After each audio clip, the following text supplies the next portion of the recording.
The Ducati Hypermotard 698 Mono RVE is exactly what you'd want from a Supermoto.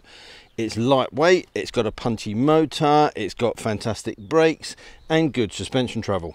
But the question is, does it make for a decent naked bike if you just want to ride normally and don't want to rag it all of the time?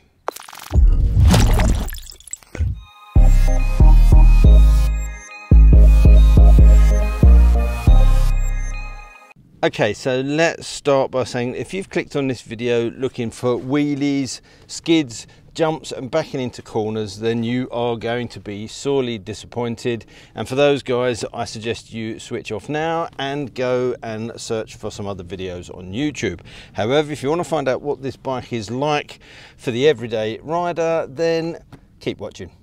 What I wanted to find out is if this thumping big single with very precise handling can still be a lot of fun when you keep both wheels on the ground and in a straight line.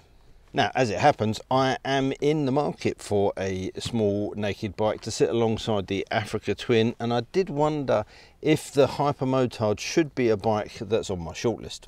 As I have mentioned, this bike does tick all of the boxes with regards to a Supermoto, but it's got other features on it that you wouldn't normally expect on a bike of this type, specifically when you look at the electronics package. The 659cc Super Quadro 4-valve per cylinder Desmodronic liquid-cooled motor puts out 77 horsepower, which peaks at 9,750 RPM.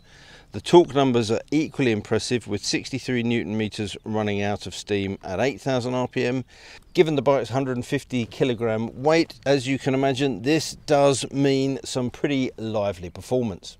And whilst there's a few stats to go through around the bikes and electronics, the real benefit of these things is the riding experience. So that's what I'm going to concentrate on here as briefly as I can, because it has been an absolute hoot since I've had it. That motor is so punchy.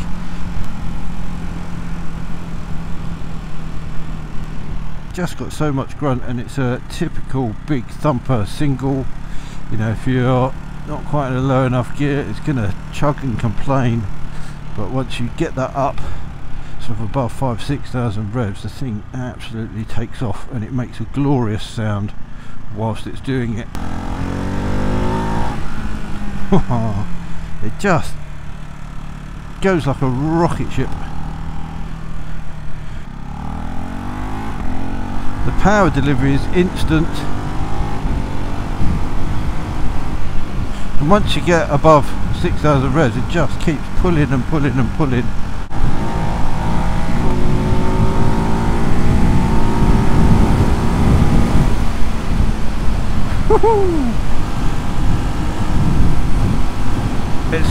It's absolutely fantastic. What a splendid motor this bike has got in it. I've used a chest camera for this part, because if I put it on my chin you wouldn't be able to see any of this going on, which I'm not sure is a good thing or a bad thing, because you could probably read the speedometer. And it is typically what you'd expect from a Supermoto setup. Short wheelbase, it turns on a dime, so manoeuvrable, changes of direction super quick. It is an absolute blast, and the all-round handling is just sublime. It's great on country roads like this, absolutely in its element, particularly given the nature of the road surface, always a little bit bumpy and crappy, and this deals with it really, really well. Big hole here, but it would equally be a perfect tool for ripping around cities and nipping in and out of the traffic. Suspension is firm but plush. Marzocchi provide the 45mm diameter front forks, which are fully adjustable, as is the Sachs Progressive Link rear monoshock. I found it to be set up nicely from the factory, firm enough to keep things in check, but plush enough when using the 215mm of front and 245mm of rear travel. You'll certainly notice that when you pull hard on the single Brembo M 4.32 caliper and the front dives, shifting the weight forward to get plenty of grip from the Pirelli Diablo Rosso 4 tyres. That subsequently means that this does have quite a lofty seat height of 904mm. Now, I'm 5'10" with a 32-inch inside leg, and as you can see, I'm kind of on my toes, almost on the balls of my feet. But because the bike only weighs 151 kilos, I never felt like I didn't have control of it. And obviously with a tall bike like this, you very quickly get used to just nipping onto one cheek to get your flat on the ground if you've got sort of an odd camber. But as I say, it feels tall when you're sitting on it, when you first jump on it, but you soon realise that because of its weight, that's never really a problem. Obviously, if you've got much shorter legs or you're a much shorter person and you can't get your feet on the ground at all, that does create a problem. And you've got loads of ground clearance if you want to start jumping roundabouts and all that sort of stuff. Not that I'm going to condone that kind of behaviour. Where the Hypermotard differs from the usual machines in this sector is the 4 riding modes: cornering, ABS and traction control, wheelie control, engine braking control, power launch and an up and down quick shifter. One thing I would like to give a special mention to is the quick shifter, which has been absolutely sublime. It's had a beautiful action both up and down. I've had no missed shifts, I've had no false neutrals. It is just there, you get a nice little pop on the exhaust, particularly on the downshifts.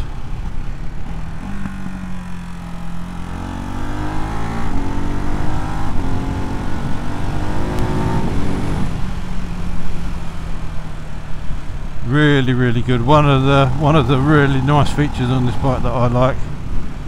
In terms of braking, again, absolutely phenomenal. We've only got a single disc on there, but we've got a Brembo M4 caliper, and every time you touch the brakes you are on the nose. It stops on a dime. Obviously there's quite a bit of dive on that front end, but you're going to want that in this type of bike to get that weight transfer, to get your weight forward if you're going to start drifting it around corners. It is just an incredibly fun bike to ride. Not so great for distance work. The seat is like a plank, and that big single will get tiresome after a while. That's not to say that you can't do big mileage on these. If you're willing to put up with a little bit of discomfort, you can do that, but where it excels is just out and about, scratching around, being a hooligan. And it is nuts, it is absolutely bonkers, this bike. The tyres are pretty damn good as well, loads of grip on dry tarmac. Just got to be a bit careful with the gravel here and changes of direction. And whilst it's an engine that rewards revving, in road mode it's pretty decent around town. Sports mode, it becomes a bit of a different animal, and obviously you've got the ability to change all the traction control and the wheelie control and all of that sort of stuff. But you tend to find in sports mode, when you start getting aggressive with the right hand, you're going to spend most of your time concentrating on trying to keep that front wheel on the road. Everything else about the bike is great. The display is everything that you could want. It hasn't got a fuel gauge, but obviously it's not a massive tank, so you just have to keep an eye on that. But when the fuel warning light comes on, you've probably got 25 to 30 miles you can squeeze out of it whilst you're looking for fuel. It would be nice to have a gauge, but not really that important on a bike like this. But everything else in terms of the controls and the way they operate, all really nice and simple. Any negatives to the bike? Well, I can't really think of very many at all. Obviously it's a big single, you're going to get vibes, you've got to expect that. Overall it's not too bad. It's got a twin balancer shaft on it, so that takes a lot of that out. You get a little bit of a buzz through the pegs and through the bars, but nothing that I wouldn't expect. To be honest, when you're getting those vibes, you are generally holding on for dear life. So you're not really thinking about that. And as I say, it's not a bike you're really going to go touring on. But round here, yeah, a little bit through the bars, a little bit through the pegs. I can feel a little bit through the seat. The seat is hard. You know, after about an hour you want to give yourself a rest. Yeah, I really like it. It is an absolute giggle machine. it's not a cheap option, into the words of Supermotos, but by God, you're getting a great bike.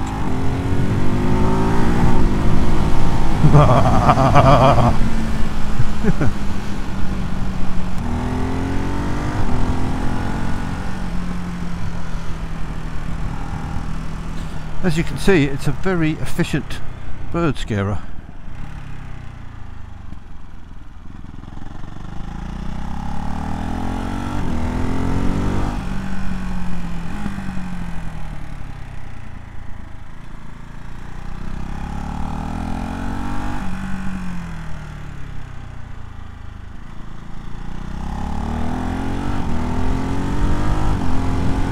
Oh my God, it's just too much fun. Ah, here we go.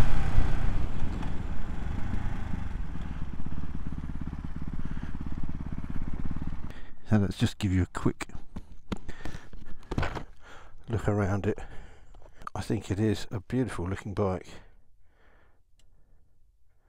As Supermotos go, you don't get much better than this, and you can see where the money goes in this in terms of the quality.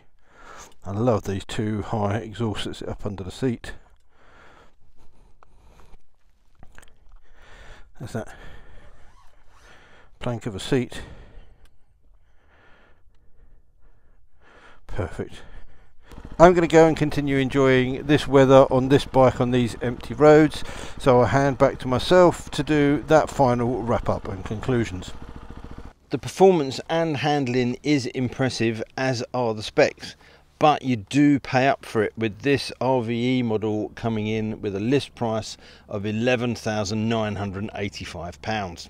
The bike has 9,000 mile service intervals with an 18,000 mile valve check and comes with a 2-year warranty. So obviously, after spending a couple of weeks from this, I can confirm it is a hell of a lot of fun, but you have to consider that it is really quite a focused machine. It is a bike that rewards aggressive riding, and it loves to rev. Boy, does it love to rev.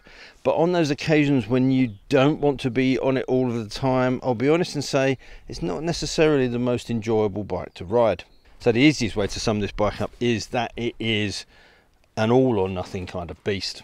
On a personal level, that does mean that this bike unfortunately gets struck off of my wish list, but there is no doubting that if you're looking for one of the sharpest and most complete Supermoto packages on the marketplace, then the Hypermotard 698 Mono is very, very hard to beat. Despite the lack of wheelies, jumps, skids and backing into corners, I hope you found this video useful. If you have got any questions, then let me know in the comment section down below and I'll get back to you as soon as I can. And all that leaves me to say is until next time, thanks for watching, take care, ride safe, and I'll see you soon. Bye.